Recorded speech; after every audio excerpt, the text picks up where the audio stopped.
everybody. Welcome back to our YouTube channel, Miss Young Homeowner. We're here with my co-worker. Hey, sis. Hi. Jade, thanks for being a part of our channel. I'm glad to be here. Yes, and that just means that you are part of the Miss Young Homeowner Club. Yes. So, we had to get you on here and share your experience and share some advice for those people who are looking to potentially buy a home in the future. Okay. So can you just start out by telling us a little bit about who you are, where you're from, what age you bought your house, all those good things? Okay. So my name is Jade. I'm originally from Flint, Michigan. I am 30, but I bought my house when I was 28. And what was the last? What do you do for a living? Oh, and I am a consultant. Okay. So you are a prime millennial, bought your house at the age of 28. What made you even want to buy versus rent? I realized that if I wanted to, my voice cracked a little bit. Excuse me. I realized that if I wanted to start to have earning potential outside of just going to work every day, like how could I invest in myself? The best way to do that would be by buying property. And what better way to do that was than buying property that I could live in and enjoy and build on while I was there. How's it been different being a renter versus a buyer? Because you were renting an apartment in Alexandria, Virginia, right? Yeah, so I would say renting has its perks, but if things break, you're able to get it fixed pretty quickly. Usually it's not like at any cost to you. Right. But I will say that owning a home, you are able to grow your value. So even today, I've owned my home for 2 years. If I decided to sell right now, I would be making a profit. So instead of giving my money to someone every month and not seeing the return, I'm seeing the return even though it's not immediate right now. Yeah. The way I like to think about home ownership is you have like this special savings account, because every time you pay off your mortgage, you're building up equity. And even if you had to take out $10,000 tomorrow for whatever type of life event, you have that equity in your house. You can just take out, I'm not telling people to do this, but you could do that if you want, you know what I'm saying? So yeah, I didn't rent before, but I definitely agree with like building your value. What made you buy this particular style of house? Like, we are sitting in your beautiful living room. I love it. What made you kind of go after the refurbish type of home? I started out my house buying process very picky. And I can see that. Yeah, I was like very, very picky. I had like that. These unrealistic expectations, which we can talk about later. But I wanted something that was very modern and new looking. And with my budget, I had to be realistic. And so I felt like this was a very happy medium where I have a house that has been here for a while, but that is very modern on the inside. It's like completely redone. Yeah, it's beautiful. So it was really the best of both worlds for me. What are some things people should look for if they are going for an older home that's been remodeled or refurbished? I would say look for like more so foundational issues. So I think that also coming into the buying process, I started off like, oh, this is pretty, which is nice, but do all of the electrical outlets work? Does is the roof fairly new? Is has the basement ever been flooded? Exactly. Nobody's telling me. Right, yeah, because it's like people could put drywall over anything and it'd be brand new. But I had a great realtor who was able to kind of help me like refocus when I got too far to the left and was like, I love this paint color. And she's like, okay, but like, does the power circuits work? Right. So I was like, okay, that helps a lot. That roof thing is important because I didn't realize roofs are like expensive. Yes. Like 15, 20K. Yes. I remember going to look at a home. It was similar to this, and it was older. It had been built in like the 60s, and come to find out the basement had been flooded. I know. Like, it had flooded multiple times, but that wasn't something they were reporting. But we could like smell mildewy. So that stuff is really important, even with new construction. But I think more so for the remodel homes. Definitely. So you mentioned your realtor being great. How was the home buying process on a scale of 1 being easy and 10 being difficult? What was your ranking? I would say it was an 8. Okay. It was pretty difficult, partially because I was out of the country a lot while I was trying to buy a house. So it was like my realtor would say, okay, like we can set up to go look at this house on this day. And I'm like, oh, actually I'm going to West Africa. I won't be here. So it just like scheduling was really bad. There would be big gaps of time where I wasn't available. So I would be overseas looking on like Reddit or, on Redfin. And I'm like, oh, I love this house. And I come back to America and it's gone. And I'm like, well, that sucks. And then I also definitely got my heart broken a few times in the house buying process. Like getting outbid. Yeah, that was rough. That is rough. So don't nobody ever talk to you about that. Yeah, I was like, man, like that was an adjustment to understand that the first house that you fall in love with may not be the house that you end up with. So I would say that on an emotional level was very difficult. And then in addition to that, like I said, I was very picky. I had really high expectations. I drove my realtor crazy. Like everything that she showed me, I was like, nope, that's not good enough. And in the end, it worked out, but it probably took us a lot longer than it should have to find something. Yeah, that's funny because we both obviously work at the same job, and I started the home buying process at the tail end of traveling. So I would be overseas, like I need some Wi-Fi so I can get Zillow to work, and when I come back, the house will no longer be on the market. It's tough. So you definitely want to be in a stable place of your life when you want to buy a home. I would agree. In terms of like the lending and financing part, was that difficult for you? Like saving up for your down payment, understanding the mortgage terms, all that stuff? The saving part for me was fairly easy just because my mother says I'm cheap. I don't know. But either way, like I was able to get to a point of having enough money where I felt comfortable. I would say that the lending process was a little bit harder because I was very skeptical of, like, should I go with this person or should I go with that person? Right. Everybody is coming at you with like all this information that sounds really great. It's like, oh, like I can do this or I can do that.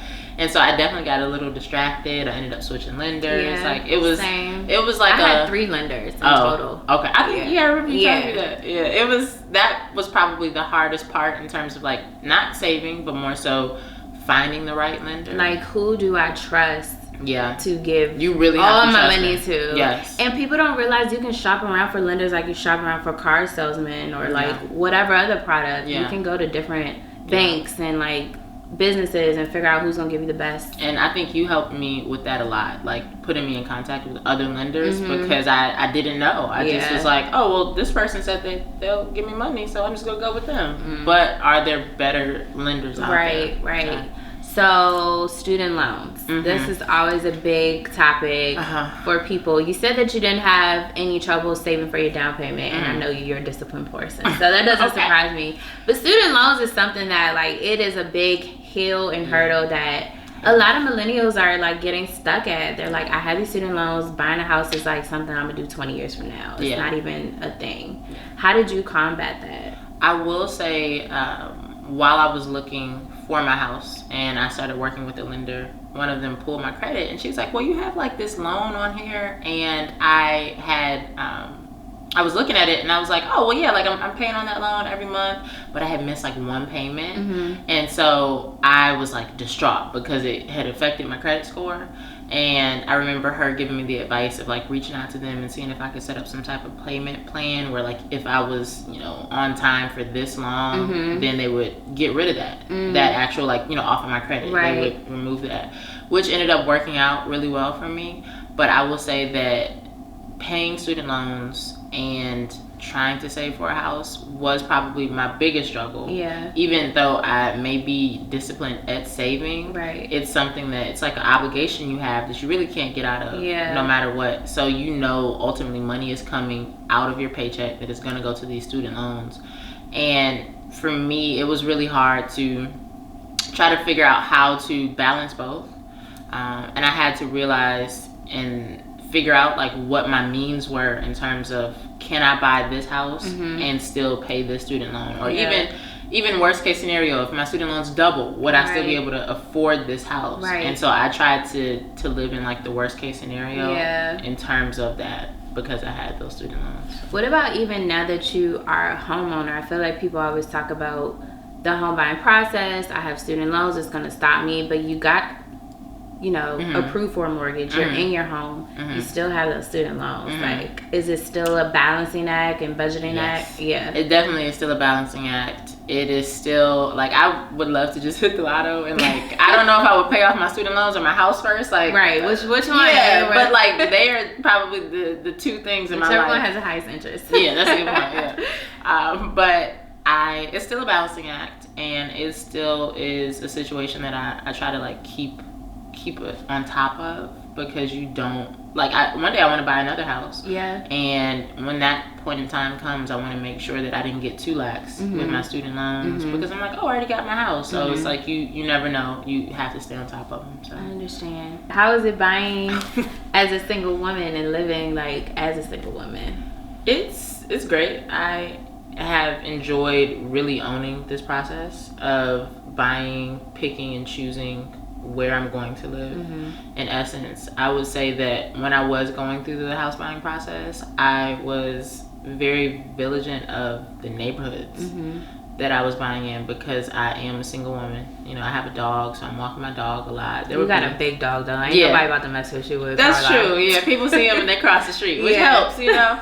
But, like, I wanted to make sure that I felt safe when I went outside, so that was really important to me. And there were houses, again, that I loved, that I just wasn't crazy about the neighborhood itself. And so I had to really sit down and come up with a list of what was most important to me, in terms of aesthetic or in terms of safety or comfort.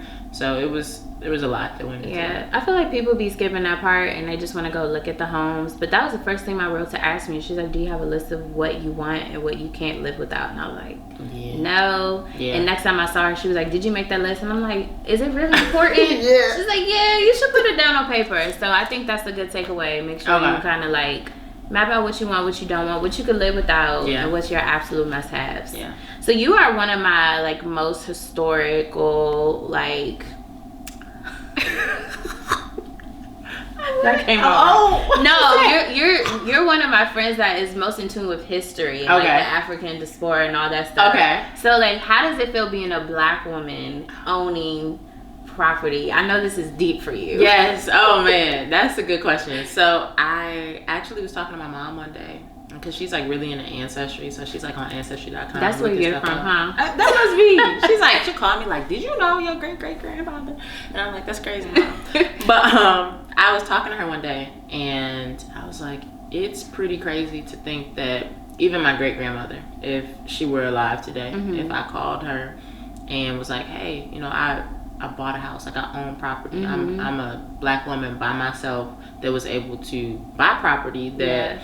You know, who knows? Slaves might have lived here at some point in time on this ground that we're on. Facts. And it's just like how things are full circle. Or even if I could go back in time and tell the people that were being coming across the ocean, and it's like, wow, like, it's bad now, but it gets better. Like, your ancestors are going to be able to do things that you didn't even think possible in a country that you didn't want to come to. Right. So yeah, we are our ancestors' wildest dreams. That's for sure. Yeah.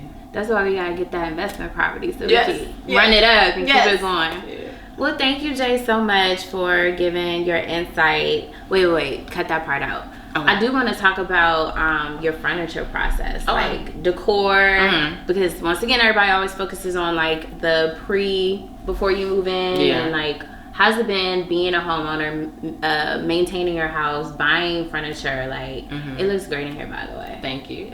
I worked really hard to get it decorated, but I also, one of the biggest pieces of advice my great aunt gave me was, don't go broke decorating your home.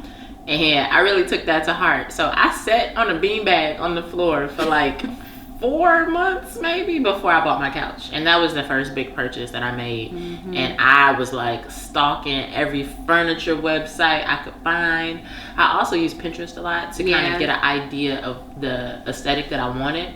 And then I was able to find the lower cost options. Right. What was on Pinterest. Yeah. And so then I could kind of piece together what I wanted. But I was like, I'm still going to look for, like, other options and not necessarily go with the first one that I see. Yeah. Because you will break the bank trying to decorate. Listen. Yeah, like, I found this dining room table and it was beautiful. It had, like, a concrete slab in the middle. And I was like, oh, I want this. And it was $2,000. And I was like, yeah, that's a little too rich for my blood. So I kept like Google imaging it and kept trying to see what I could find. And then I found one on Amazon for like $200. I love Amazon. And I was like, wow, this is crazy. Imagine if I had spent $2,000. You would have been sick. Right. I wouldn't have ate for like 3 months. Yeah. It was crazy. Ramen every day.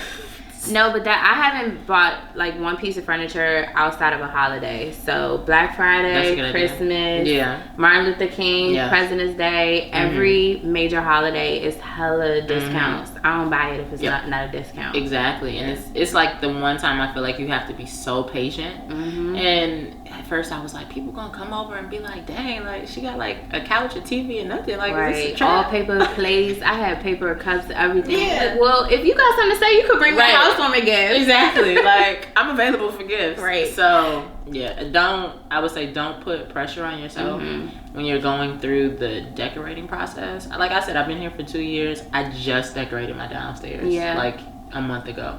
So take your time. Thanks, sis. We appreciate your advice. If anybody wanted to reach out to you on social media, could they? Yes. Okay, what's your social? So it's JVDE Green. All one word. It's like Jade Green, but instead of an A, it's a V. Okay. Yeah. Thanks, girl. Thank you for allowing us in your home, and thank y'all for tuning in. We'll see you next time.